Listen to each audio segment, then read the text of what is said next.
การเห็นเนืองว่า ทุกข์เกิดมาเพราะอุปาทานเป็นปัจจยาการอย่างที่หนึ่งการพิจารณาเห็นเนืองว่าเรื่องความดับอุปาทานนั่นเองทุกขาจึงไม่เกิดข้อนี้เป็นอย่างที่สองพึงหวังผลสองอย่างหนึ่งได้เห็นธรรมซึ่งเรียกว่าเป็นพระอรหันต์บุคคลหรือถ้ายังยึดมั่นในขันธ์ห้าว่าเป็นตนก็จะบรรลุผลเป็นพระอนาคามีขอถวายความนอบน้อมแด่พระรัตนตรัยมีพระพุทธเจ้าเป็นต้นขอถวายความเคารพพระมหาเถระพระเถรานุเถระเจ้าคณะพระสังฆาธิการทั่วโลกอันมีพระเดชพระคุณพระธรรมเสนาบดี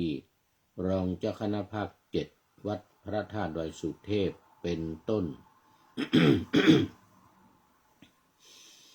และขออำนวยพรแด่ท่านผู้ฟังท่านผู้ชมสาธุชนพุทธบริษัททั้งหลายวันนี้รายการธรรมะหลังธรรมวัดเย็นก็เย็นพอสมควรขณะนี้บันทึกเสียงล่วงหน้ามาจากวัดพระธาตุดอยสุเทพเยอรมันเขต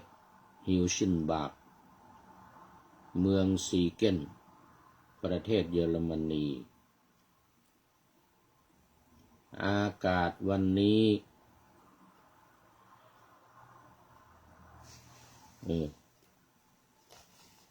ความหนาวความเย็น สูงสุด9องศาต่ำสุด5องศาขณะที่พูดอยู่นี้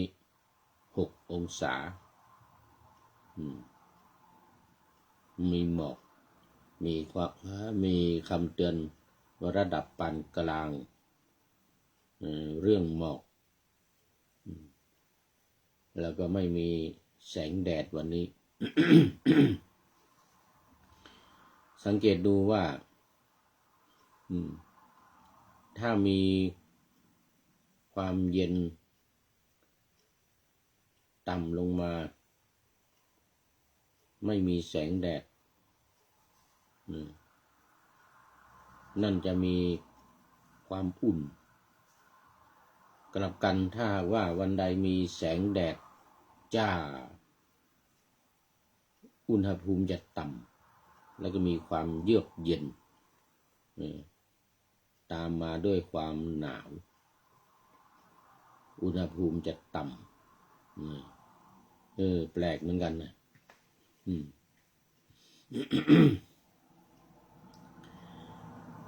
รายการวันนี้ก็ออกอากาศทางสถานีวิทยุพระพุทธศาสนาแห่งชาติและจริยธรรมวัดพระธาตุดอยสุเทพอันมีพ่อครูวันลบนามวงพรหมเป็นผู้อำนวยการอาจารย์พระมหาประสิทธิ์ประสาธิโกเป็นหัวหน้าสถานีและอาตมาภาพ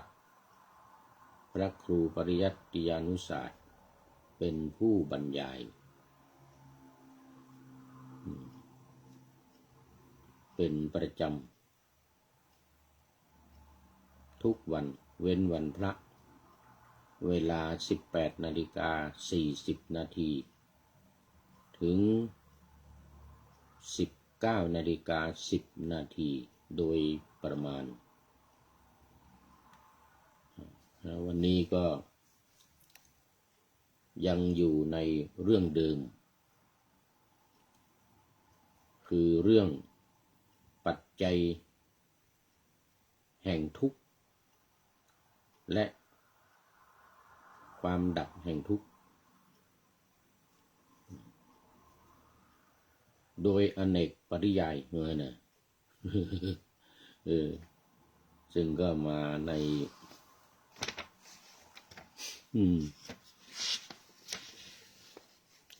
สุตตนิบาตขุททกนิกายพระสุตตันตปิฎกเล่มที่25นี่หน้าที่473ถึง482โอ้นี่ยาวมากข้อที่390ถึง402มาหลายวันมาแล้วเป็นเรื่องมานี่โน่นนะเริ่มตั้งแต่อริยสัจสี่ที่ย่อเป็นสองคือทุกข์กับความดับทุกข์เนี่ยอันนี้เป็นประการที่1ผ่านมาหลายวันแล้วต่อมาก็เป็นเรื่องเกี่ยวกับ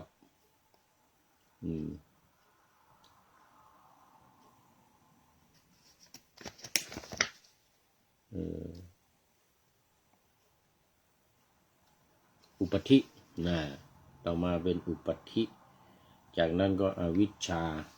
เริ่มเข้าในปัจจัยาการหรือปฏิจจสมุปบาทหลังจากอริยสัจสี่ย่อเป็น2ทุกข์กับนิโรธเนี่ยนะทุกข์กับความดับทุกข์มาแล้วก็อุปธิจากอุปธิมาก็อวิชชาทีนี้เริ่มแล้วอวิชชามาก็สังขารวิญญาณนามรูปผัสสะเวทนาตัณหาอุปาทานวันนี้อุปาทานที่ว่ามานี้เป็นเหตุแห่งทุกข์นะ เหตุแห่งทุกข์แล้วก็ดับทุกข์2อย่างเนี่ยเหตุแห่งทุกข์และความดับทุกข์เพราะว่าในพระพุทธศาสนาคำสอนของพระพุทธองค์มีเป้าหมายสูงสุดอยู่ตรงนี้คือเรื่องของความทุกข์และความดับทุกข์2อย่างนี้จบเป็นจบไม่มีอะไรที่จะ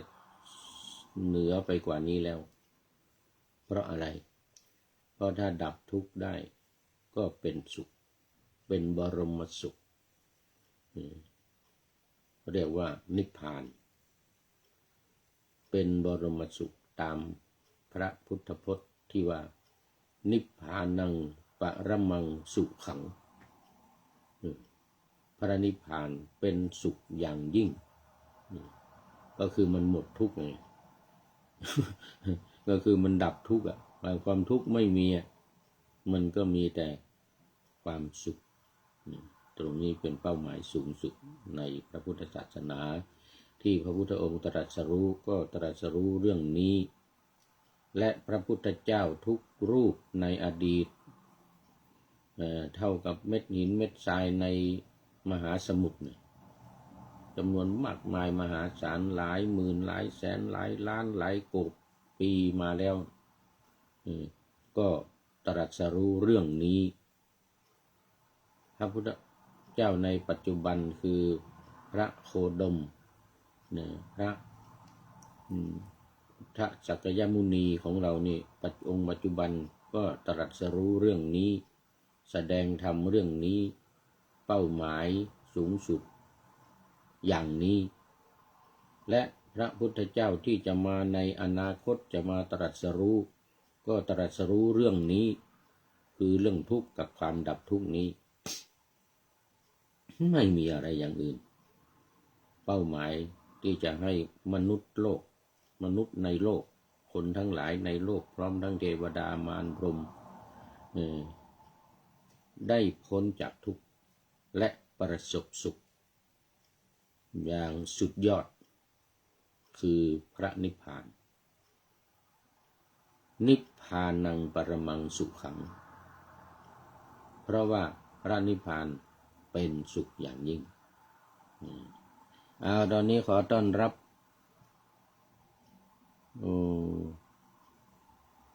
ท่านอาจารย์ธีรวุฒิกันเกตจากวัดสร้อยทองกรุงเทพมหานครสาธุครับผมขอบคุณมากขอบคุณมากวันนี้เป็นท่านแรกเลยเข้ามาในรายการ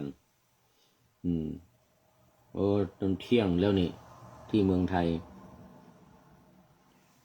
เที่ยง49 นาทีแล้วที่เยอรมันตอนนี้กำลัง6:49 นาทีตอนนี้ยังห่างกัน6 ชั่วโมงอยู่เดี๋ยวเดือนหน้าจะเปลี่ยนละเดือนหน้าวันที่24ก็จะเปลี่ยนเป็น5 ชั่วโมงห่างกัน5 ชั่วโมงอย่างนี้ทุกปี24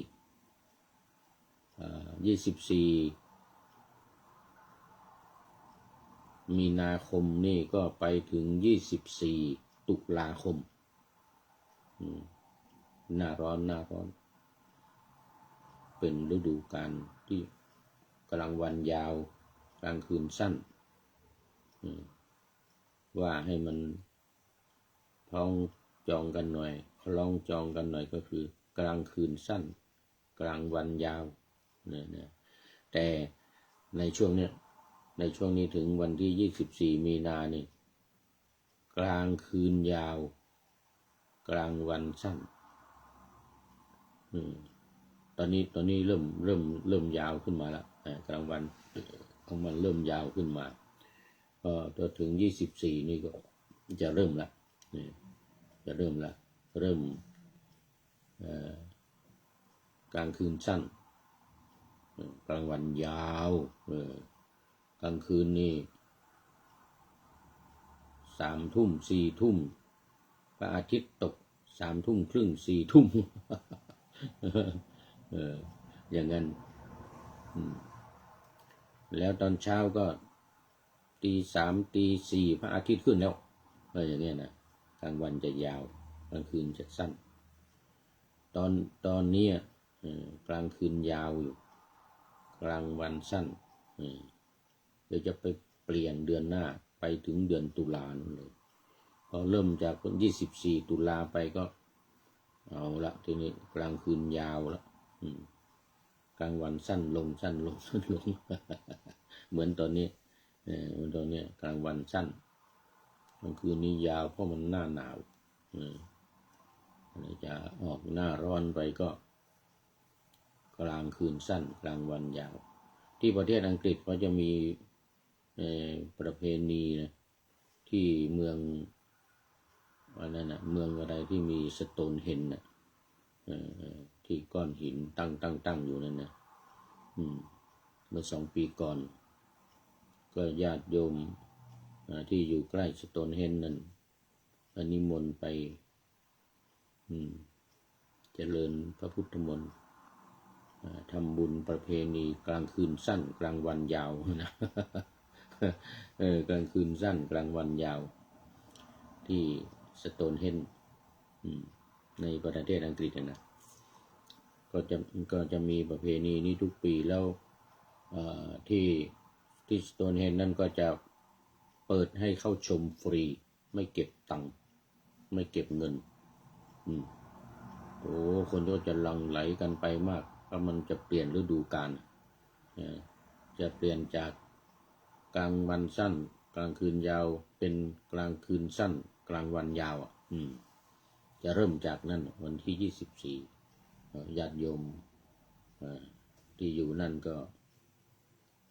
จะมีประเพณีทำบุญประจำทุกปี นิมนต์พระไป9 รูป2 ปีก่อนนะปี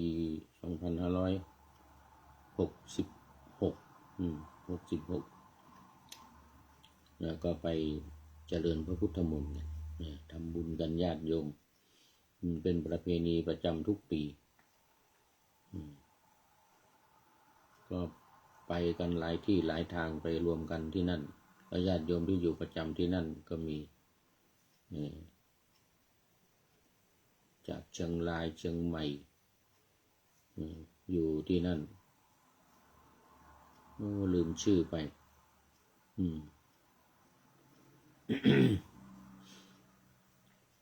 แล้วก็ไปพบ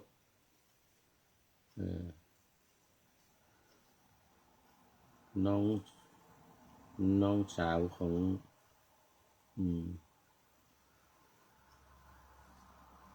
นี่ที่วัดพระสิงห์เป็นคนเชียงรายไปเจอกันที่นั่นลืมชื่อไปแล้วนี่มันนานมาแล้ว2-3 ปีอาจารย์ธีรวุฒิฉันเพลเรียบร้อยแล้วเนี่ยตอนนี้ว่างแล้วสาธุสาธุสาธุอยู่ด้วยกันได้30 นาทีเอาละตอนนี้ก็มาสู่เนื้อหาสาระของธรรมะกันนะนี่เสียเวลามัน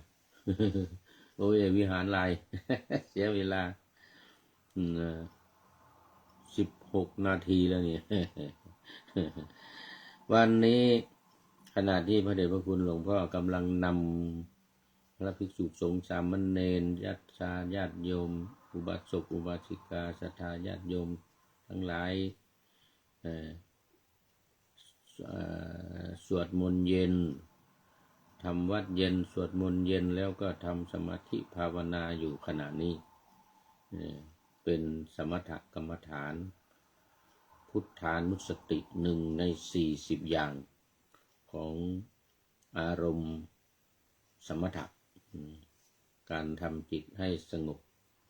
เพื่อที่จะให้เกิดปัญญาเมื่อสมาธิเกิดขึ้นก็ปัญญาจะได้เกิดตามมาในภายหลังแล้วก็บรรลุนิพพานบรรลุเป็นอริยบุคคลที่โสดาบันเป็นต้นถึงพระนิพพานอรหัตผลเป็นที่สุดนี่นะเองเรียกว่าสมถกรรมฐานวิธีการปฏิบัติ3 อย่างที่พระเดชพระคุณหลวงพ่อนำทำอยู่ขณะนี้ก็คือปริกรรมนัยยะการบริกรรมว่าพุทโธพุทโธพุทโธเนี่ยนะโดยเฉพาะพระเดชพระคุณหลวงพ่อจะนำการปฏิบัติเนี่ยผสมกับลมหายใจคืออานาปานสติด้วยคือหายใจเข้ากำหนดขณะหายใจเข้ายาวๆพูดยาวๆหายใจเข้าลึกๆนะแล้วหายใจออกยาวๆแล้วก็โธยาวๆจนหายใจออกมาสุดแล้วก็หายใจเข้าอีกหายใจออกหายใจเข้ากำหนดขณะหายใจเข้าหายใจออกเป็นอานาปานสติและพุทธานุสติบวกกันสองอารมณ์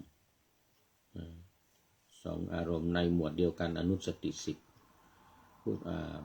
พุทธานุสตินี้เป็นข้อ1เลยแล้วก็อานาปานสติเป็นข้อที่9ข้อที่2ก็ธรรมานุสติข้อที่3สังขานุสติข้อที่4ศีลานุสติข้อที่5จาคานุสติข้อที่6เทวตานุสติข้อที่7มรณสติข้อที่8กายคตาสติข้อที่9นี่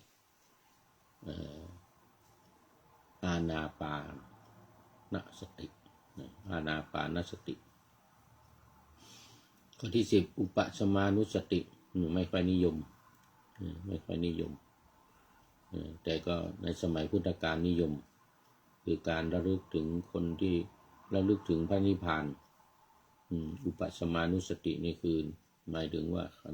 สงบแห่งกิเลสทั้งหลายอุปสมานุสติระลึกถึงพระนิพพานมีนิพพานเป็นอารมณ์คุณโยมกันธิกา กันติกาสาธุกราบไหว้สาเจ้าหลวงพ่อนะ ฟังอยู่จากเชียงใหม่โอ้วันนี้กรุงเทพกับเชียงใหม่เด้อ สาธุสาธุ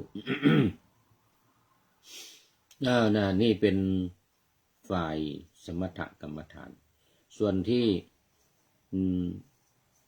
ได้รับมอบหมายให้มาพูดนี่เป็นฝ่ายวิปัสสนา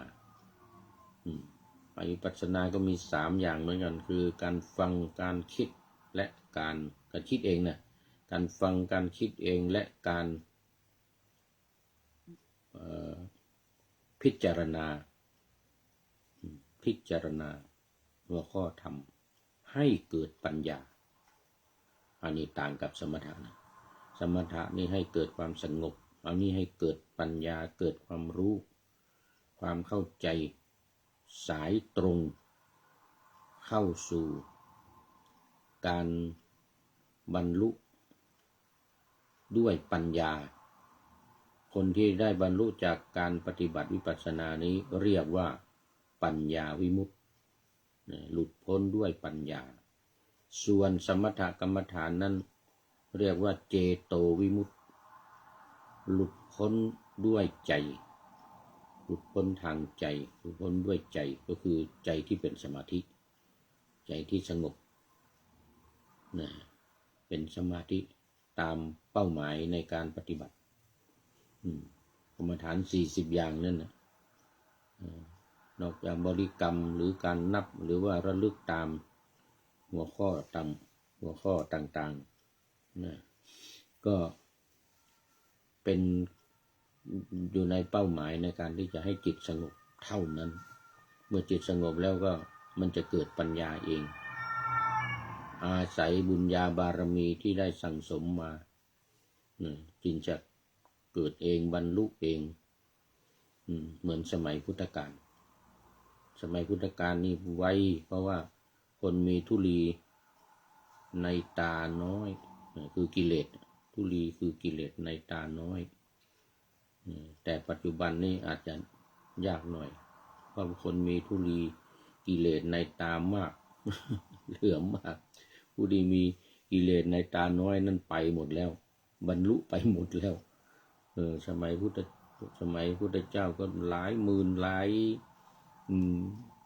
แสนหลายหมื่นหลายแสนหลายล้านที่บรรลุไปแล้วนั่นเขามีบุญญาบารมีสร้างสมมาสมัยพุทธกาลแล้วพร้อมๆกับพระพุทธเจ้ามาก็บรรลุไปหมดแล้วตามพระพุทธเจ้าไปหมดแล้วสาวกทั้งหลายอริยะบุคคลอริยสาวกทั้งหลายบรรลุเป็นพระอรหันต์ไปหมดแล้วเรียกว่าบรรลุด้วยใจเจโตวิมุตติอันนั้นสำหรับคนที่มีบุญญาบารมีมากสร้างสมมามากแล้วส่วนวิปัสสนานี่สำหรับในสมัยนั้นก็คนที่มีบุญญาบารมีน้อยก็พิจารณาน้อยไม่ต้องพิจารณาอะไรมากพิจารณาเหมือนกันสายตรงนี้พิจารณาหรือคิดเองอย่างพระพุทธเจ้านี่คิดเองนะทิ้งหมดไอ้ที่ร่ำเรียนมาที่ปฏิบัติมา5-6 ปีนะมันไม่ได้ผลนั่นมาใช้วิปัสสนาเลยทำสมถะมา5-6 ปีไม่ได้ผลมาทำวิปัสสนานั่งคิดเองใต้ต้นโพตลอดคืนยามแรกได้แล้วปุเพนิวาสานุสติญาณยามที่2 4 ทุ่มถึงตี 2ได้แล้วจุตูปปาตญาณยามที่3 ตี 2ถึง6 โมงเช้าได้อาสวัคยญาณนี่อันนี้นั่งคิดเองนะพิจารณาตามนั่นทำตามสมถกรรมฐานที่ผ่านมา5-6 ปีไม่ได้ผลมันเคร่งครัดจนเกินไป เป็นอัตตกิลมัฏฐานุโยคสมัยอยู่ที่ มันยังไม่ออกบวชนะถึงอายุ29 ปีนะก็หย่อนยานเกินไปอีกอะอยู่ในปราสาท3 หลังเนี่ยฤดูร้อนฤดูฝนฤดูหนาวเนี่ยโอ้มีความสุขในเรื่องของกามคุณมีสาวๆอยู่แวดล้อมแต่งงานแล้วมีนางสนมอยู่เต็มปราสาทท่านอาจารย์พรชัยกิติวันโนกุณนาคาหูสาธุครับผมขอบคุณมากขอบคุณมาก อาจารย์พรชัยกิติวันโนกุณนาคา เนี่ยย่อนยานจนเกินไปไม่ได้ออกไปไหนแวดล้อมไปด้วยเราสตรีอิสตรีทั้งหลายมีพระนางพิมพาเป็นต้น อยู่ไม่ได้ออกไปไหนจนกระทั่งขอออกไปประพาสป่าออกนอกเมืองไปได้พบเทวทูต4ความแก่ความเจ็บความตายและสมณะจึงได้ออกบวชตัดสินใจออกบวชออกบวชแล้วยังไม่วาย5-6 ปีก็ยังเป็นอัตตกิลมัฏฐานุโยคอีกแล้วเคร่งครัดอีกแล้วเป็นศีลพัตตปรมาสอยู่5-6 ปีจนสุดท้ายเลิกหมดเลิกกามสุขันธิกานุโยคตั้งแต่นี่แล้ว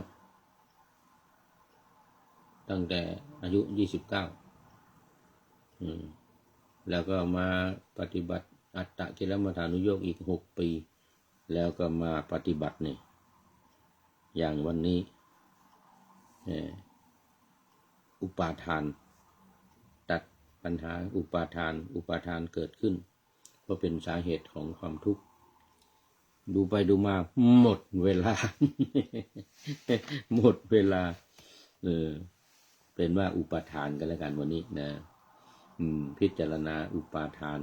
คือการยึดมั่นถือมั่นปัญจุปาทานขันธาทุกขายึดมั่นถือมั่นในขันธ์5นี่แหละทำให้เกิดความทุกข์ดับได้ก็หมดทุกข์แล้ววันนี้ท่านหลวงพ่ออาจารย์พรชัยกิติวันโนกุณนาคาเป็นท่านสุดท้ายในวันนี้เข้าสู่เส้นชัยของรายการโมทนาเป็นอย่างยิ่งขออำลาภาคจากผู้ชมฟังที่เดินยืนนั่งนอนฟังทั้งหลายขอให้มีความสุขใจและกายสดชื่นสบายตลอดเช้าเย็นวันนี้พูดเรื่องปัจจัยแห่งทุกข์เพื่อให้เกิดสุขเพราะดับทุกข์เข็ญคืออุปาทานเหตุความลำเค็ญหวังผล2เช่นพระนิพพานงามในชาตินี้แน่ไม่แปรเปลี่ยนผันหรือยังยึดมั่นก็ได้ผล3คืออนาคามิผลแสนงามไม่มาเกิดตามเมืองคนอีกคราเพราะเอาธรรมะไปปฏิบัติจึงได้กำจัดทุกข์ในอุราบรรลุนิพพานสมปรารถนาโลกนี้โลกหน้าทุกท่านกันเลยขอเจริญพร